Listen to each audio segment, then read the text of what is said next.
그래야 좀 주름도 펴지고 얼굴도 좀 그쵸? 예뻐지고 하지 않을까요? 그럼 대학을 갈 수 있는 두 가지 이 방법 이제 어떻게 달라졌느냐를 말씀드리자면은 일단은 정시랑 수시 이렇게 크게 볼 수 있을 텐데 정시는 수능이 되게 간소화됐어요. 예전에는 선택을 해야 되는 과목이 많았다면 이제는 뭐 다 똑같은 과목을 문과든 이과든 다 공통 과목으로 시험을 치르게 돼요. 일단 국영수는 뭐 예전부터 동일했는데 과탐에서도 이제 선택을 두 과목을 하는 게 아니라 1학년 때 배우는 통합과학으로 수능을 치르게 되고 사회도 마찬가지로 1학년 때 배우는 통합사회로 이제 수능을 치르게 됩니다. 그래서 총 5과목, 한국사를 선택하게 되는데 그거는 비중이 워낙 크지 않다 보니까 이 5과목을 잘 해야 수능에서는 좋은 점수가 나올 수 있어요. 그 중에 이제 국어랑 수학이 표준 변환 점수가 가장 높기 때문에 이제 아이들이 많이 신경을 쓰고 있는 부분이고요. 영어는 절대평가가 돼서 일단은 90점 이상이면 1등급, 80점 이상이면 2등급 이렇게 점수가 나오고 있습니다.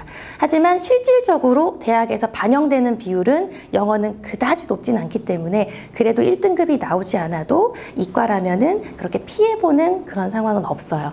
그래서 국어랑 수학의 점수, 절대적인 점수가 높게 나오는 게 정시에서는 유리합니다.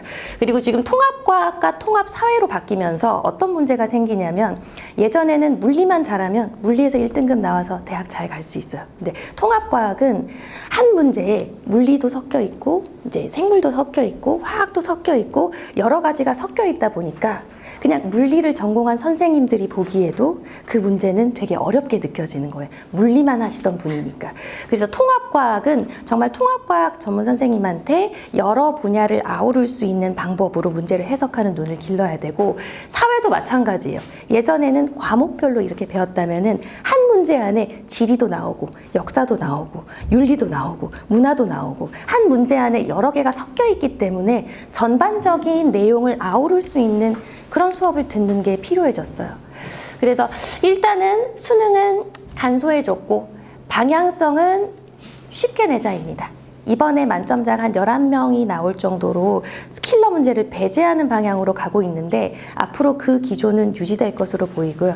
그렇게 되면 어떤 문제가 생기냐면 수능 점수로 실력을 판단하기가 힘들어져요. 그래서 대학에서는 수능 이외에 다른 걸 요구할 겁니다.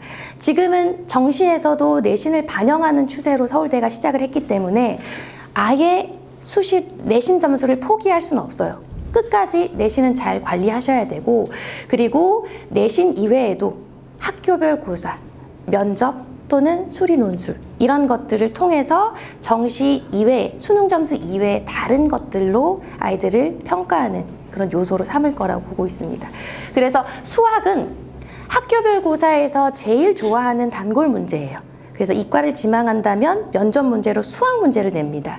그래서 웬만하면 수능 과목 이외에 학교의 선택 과목에서 수능에서는 대수, 미적원, 확통 이렇게만 나오지만 그래도 미적 2를 이수하라 또는 기하를 이수하라 라고 권장을 하고 있어요. 왜냐하면 학교에서도 아이를 선발할 때 이 아이는 골고루 수업을 들었구나. 수학에 대한 능력이 그래도 골고루 갖춰져 있구나. 그게 중요한 요소가 될 수도 있고 서울대 입학 방침도 그렇습니다. 너무 등급에 연연하지 말고 좀 공격적으로 여러 과목을 이수하라 이렇게 권장을 하고 있어요. 그래서 조금 더 많은 과목을 고등학교 때 다양하게 듣고 온 아이들을 좀 이렇게 대학에서도 원하고 있는 방향입니다. 수능은 여전히 9등급제예요. 그래서 1등급은 4%고 1등급 따기 굉장히 어렵습니다. 그리고 2등급은 11%예요. 3등급까지가 이제 거의 상위권이라고 보는 마지노선인데 3등급이 24%로 최저의 커트라인이 보통 3등급이에요. 그래서 한 과목이라도 우리 아이가 24% 안에 드는 과목을 어떻게든 만들어 놔야 돼요. 왜냐하면 수시로 간다 할지라도 분명히 내신의 변별력이 줄어들었기 때문에 정시에 최저를 걸 거란 말이에요.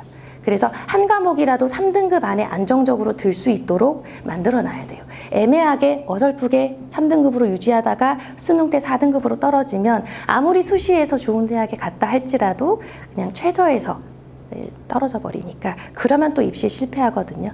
그래서 국어든 수학이든 영어든 국영수 과목 중에 정말 자기가 잘하는 과목 하나는 꾸준히 유지해 주셔야 됩니다. 자, 내신 얘기를 이제 해봐야 될 텐데 작년까지는 이제 2학년까지는 이 9등급 체제가 유지되면서 학교에서 1등급 따기가 굉장히 힘들었어요. 4% 안에 든다는 게 쉽지가 않거든요. 지금 10%도 힘든데. 그런데 개편이 되면서 이제 등급이 5등급제로 바뀌었어요. 그래서 이제 문제가 나오는 게 뭐냐면 예전 같으면 4등급인 애가 지금은 2등급이랑 이제 같은 취급을 받게 되면서 변별력이 굉장히 떨어졌어요. 그래서 학교에서도 대학에서도 그렇게 좋아하진 않아요. 이 내신 등급을 보고 아이가 잘하는 아이인지 판단을 할 수 없다, 믿을 수 없다라는 의견이 조금 많아지고 있어요. 그래서 어쩔 수 없이 대학에서는 학교를 보긴 합니다. 왜냐하면 학교를 알 수 있는 코드들이 생활기록부에는 다 있거든요. 그래서 이번에 입시 결과에서도 여전히 자사고 아이들이 서울대에 가장 많이 입학을 했어요. 왜냐하면 생활기록부를 보는 순간, 생기부를 보는 순간 이 학생이 어느 학교 학생인지를 대번 알 수 있거든요. 그래서 학교를 봐요. 봅니다. 그래서 우리는 일반고에서 좋은 학교를 가기 위해서는 공부밖에 답이 없어요. 내신 1.0을 유지할 수 있도록 실력으로 입증해 줘야 돼요. 우리가 학교발을 등에 업고 대학을 가는 게 아니니까 무조건 공부로서 승부를 봐야 됩니다. 국영수사과 일단 1학년 주요 과목들은 1.0이 나올 수 있도록 공부를 해주셔야 돼요. 골고루 해주셔야 됩니다.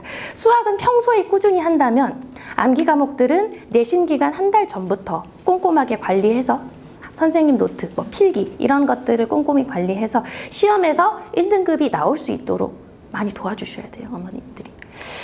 자, 그렇습니다. 그래서 보라고 해서 우리 아이들이 1등급이 나오게 내가 만들어야 되는데 몇 등 안에 들어야 되는지를 고민을 해봤어요. 그러니까 28등이더라고요. 280명 중에 28등 안에 들어야 돼요, 수학이. 우리 애들이 할 수 있을지 제가 밤에 잠이 안 옵니다. 저희 S반 아이들 너무 열심히 하거든요. 하지만 인정할 건 인정해야 돼요. 누적 공부량에서 엄청 차이가 있기 때문에 점수가 고득점이 나오기 힘들어요. 항상 20문제 중에서 15문제까지는 어떻게든 맞춰요. 하지만 그쵸? 그 5문제에서 이제 승부가 나는데 그 5문제를 풀기가 굉장히 힘들어요. 난이도도 어렵기도 하고 그리고 많이 응용이 되어 있기 때문에 그 문제를 이렇게 풀기가 쉽지 않아요. 그 넘지 못하는 그 15개의 커트라인에서 지금 계속 제가 정체되어 있습니다. 그래서 어떻게 내신을 지도하여 1등급 안으로 이 아이들을 끌어올릴 것인가 항상 그거에 대한 고민을 하고 있습니다. 이렇게 맨날 고민만 하고 있다 보니까 주름도 생기고 너무 잠도 안 오고 얼굴이 폭삭 늙었어요. 그래서 좀 생각을 바꿔가지고 어떻게 조금 더 긍정적으로 내가 에너지가 나야 우리 아이들도 에너지가 날 텐데 좀 생각을 바꾸는 계기가 있었는데 제가 이걸 보고 좀 생각이 좀 많이 마음이 편해졌어요. 이게 뭔지 아시겠죠? 네, 수정란이에요. 제가 어디에서 얘기를 들었는데 지금 우리 아이가 기적이다. 무한한 가능성을 얘가 이렇게 커서 이렇게 성장을 했는데 아니 이 세포가 이렇게 커서 이만큼 성장을 했는데 무한한 가능성이 있는 존재이지 않느냐 이런 얘기를 듣는 순간 마음이 편안해지면서 희망이 생기더라고요. 대단하다. 이렇게 성장한 것만으로도 너무나 대단한데 앞으로 더 성장할 수 있겠구나 라는 희망이 생기면서 또 이런 걸 봤어요. 서울대 의대에 합격한 친구인데 이만큼 공부를 했더라고요. 그쵸? 우리 아이들도 이만큼 공부하면 당연히 1등급 나오지 않을까요? 이만큼 시키겠습니다. 그쵸? 그리고 또 옛날 천재라고 했던 뉴턴도 마찬가지예요. 뉴턴은 계속 그 생각만 했대요. 계속 수학만 풀고 계속 생각만 하면 우리도 할 수 있다. 희망을 저한테 주더라고요. 또 심지어는 아인슈타인까지도 그랬어요. 자기는 몇 달이고 몇 년이고 그 생각만 했다. 그래서 충분히 우리도 거기에 몰두하고 수학만 열심히 생각하면은 1등급이 안 나올 이유가 없다라는 희망이 생기더라고요. 그래서 앞으로 아이들에게 조금 더 집중할 수 있는, 좀 더 수학에 몰두할 수 있는, 어떻게 하면 좀 더 한 문제를 더 풀게 만들까? 이런 식의 발전적인 방향으로 조금 고민을 하도록, 고민의 방향을 좀 틀어봤습니다. 그래야 좀 주름도 펴지고 얼굴도 좀 그쵸? 예뻐지고 하지 않을까요?